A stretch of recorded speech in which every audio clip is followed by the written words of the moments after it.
wargeyska Washington Post ayaa qoray in madaxweynaha waqtigiisu ka dhacay ee Soomaaliya Maxamed Cabdullaahi Farmaajo laga diiday inuu magaalada Muqdisho ku soo daabulo ciidamada Mareykanka uu tababaray ee loo yaqaan Danab ka hor dibadbaxyadii Muqdisho.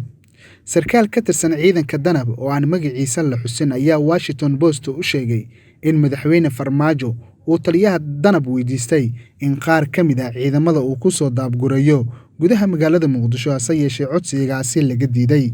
Sarkaalkan oo magaciisa qariyay ma sheegin haddii Mareykanka ay kaalin ku lahaayeen ciidamadan iyada oo la rumaysan yahay in ciidamada ay si toos ah ugu xiran yihiin Mareykanka si ka duwan ciidamada kale ee Soomaaliya loo tababaro. Mareykanka ayaa hore ugu diiday in ciidamadaas loo adeegsado wax ka baxsan howlgallada gaarka ah ee ka dhanka ah dagaalamayaasha Al-Shabaab. Danab ayaa la rumaysan yahay inay yihiin ciidanka ugu tababarka wanaagsan kuwa dowladda Soomaaliya. Hase yeeshee isla toddobaadkaas ayaa waxaa Muqdisho lagu soo daabulay ciidamo kale ee gaarka ah ee Gorgor iyo Haramcad kuwaas oo labaduba ay tababareen Turkishka.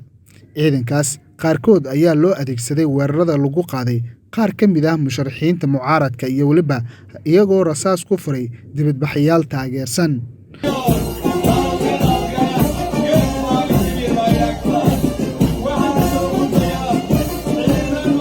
Turkishka ayaa hore loogu eedeeyay inay u ogolaadeen ciidanka ay tababaraan in loo adeegsano dana siyaasadeed oo ka baxsan ujeedka markii hore loo tababaray oo ah la dagaalanka Al-Shabaab.